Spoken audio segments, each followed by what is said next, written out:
Hello అండి, welcome back to our channel HVS. ఈరోజు video వచ్చేసి ఏంటంటే పెసరపప్పు కాంబినేషన్లో తోటకూరతో పొడికూర ఎలా తయారు చేయాలో ఈరోజు వీడియోలో చూసేద్దాము. మొదటిసారిగా నా వీడియో చూస్తున్న వారు లైక్ చేయండి, షేర్ చేయండి, అలాగే సబ్స్క్రైబ్ మాత్రం అస్సలు మిస్ చేయొద్దండి. ముందుగా స్టవ్ ఆన్ చేసి ప్యాన్ పెట్టుకోవాలండి. దానిలో కొద్దిగా ఆయిల్ వేసుకోవాలి. చాలా తక్కువ ఆయిల్ పడుతుందండి, ఎందుకంటే మనం చేసేది ఆకుకూరతో కాబట్టి. అది కొంచెం నూనె హీట్ ఎక్కిన తర్వాత అందులోనే జీలకర్ర, ఆవాలు, 2 వెండుమిరపకాయలు వేసుకోవాలండి.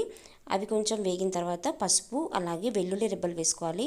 ఇక్కడ నేను వెల్లుల్లి రెబ్బలు అనేది కొంచెం తక్కువగా తీసుకున్నాను. మీరు ఇష్టమైతే కొంచెం ఎక్కువనే తీసుకోండి. అయిన తర్వాత కొంచెం ఆ వెల్లుల్లి రెబ్బలు కొద్దిగా ఫ్రై అయిన తర్వాత తోటకూర తీసుకోవాలండి. తోటకూర నేను ఇక్కడ 2 కట్టల వరకు తీసుకున్నాను. సన్నగా చాప్ చేసి పెట్టుకున్నానండి. మామూలుగా బాగా మట్టి అవన్నీ ఉంటాయి కదా, ఒక 2 నుంచి 3 సార్లు కడిగేసుకొని సన్నగా కట్ చేసి పెట్టేసుకోవాలండి. అది కొంచెం ఆకు మగ్గడానికి కొంచెం 1 నిమిషం అలా మూత పెట్టేసి మగ్గించుకుంటే సరిపోతుందండి. చాలా ఫాస్ట్గా మనం రెడీ చేసేసుకోవచ్చు. ఇప్పుడు మిక్సీ జార్ తీసుకొని అందులో మిరపకాయలు, అలాగే కొద్దిగా వెల్లుల్లి, కొద్దిగా ఉప్పు అండి, ఆ 3 కచ్చపచ్చగా గ్రైండ్ చేసుకొని ఇందులో వేసేసుకోవాలి. ఇక్కడ మీరు పచ్చిమిర్చి ప్లేస్లో ఎండుకారం కూడా తీసుకోవచ్చు. కాకపోతే ఎండుకారం కంటే ఈ పచ్చికారం అనేది టేస్ట్ అనేది చాలా బాగుంటుంది, తొందరగా మగ్గిపోతుంది. ఎందుకంటే ఆకుకూరలో వాటర్ అనేది ఉంటుంది కాబట్టి పచ్చిమిర్చి వేసిన 2 నిమిషాలకే మగ్గిపోతుంది. ఆకు అంతా మగ్గిపోయిన తర్వాత ఇక్కడ ఒకటి పెసరపప్పు, 1 కప్పు చిన్న కప్పు తీసుకున్నానండి. అవి కొద్దిగా మరీ మెత్తగా కాకుండా పలుకు పలుకుగా ఉండేటట్టుగా పెసరపప్పుని ఉడికించుకోవాలి. విజిల్ పెట్టినప్పుడు మాత్రం కొద్దిగా విజిల్ సౌండ్ వచ్చినప్పుడే ఆఫ్ చేయండి. మీకు పప్పు అనేది పర్ఫెక్ట్గా కుక్ అవుతుంది. లేకపోతే అది ముద్ద ముద్ద అయ్యే ఛాన్సెస్ ఎక్కువగా ఉంటుంది, ఎందుకంటే ఇది పెసరపప్పు కాబట్టి.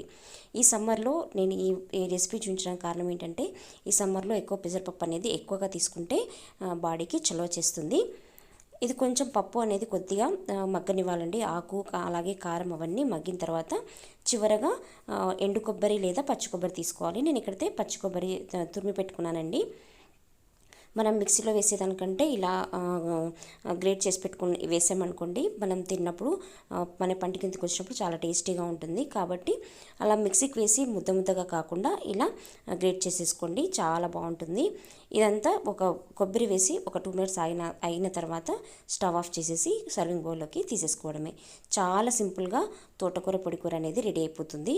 ఈ తోటకూరలో మామూలుగా ఈ ఎండాకాలం కానివ్వండి, ఏ సీజన్లో అయినా ఆకుకూరకి తినకూడదు అనేది ఏమి ఉండదు. ఖచ్చితంగా ఎంత ఎక్కువగా తింటే వారానికి కనీసం మినిమం 2 టైమ్స్ అన్నా ఆకుకూర తీసుకుంటే చాలా మంచిదట. కాబట్టి మనము ఇలా ఒక తోటకూరతో ఏదైనా రెసిపీ చేసుకోవాలి అంటే ఇది ఖచ్చితంగా గుర్తుపెట్టుకోండి.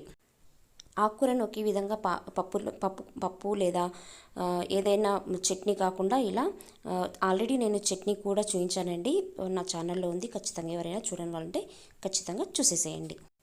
మరో కొత్త వీడియోతో మళ్ళీ నేను మీ ముందుంటాను. నేను మీ Swapna. Thank you for watching.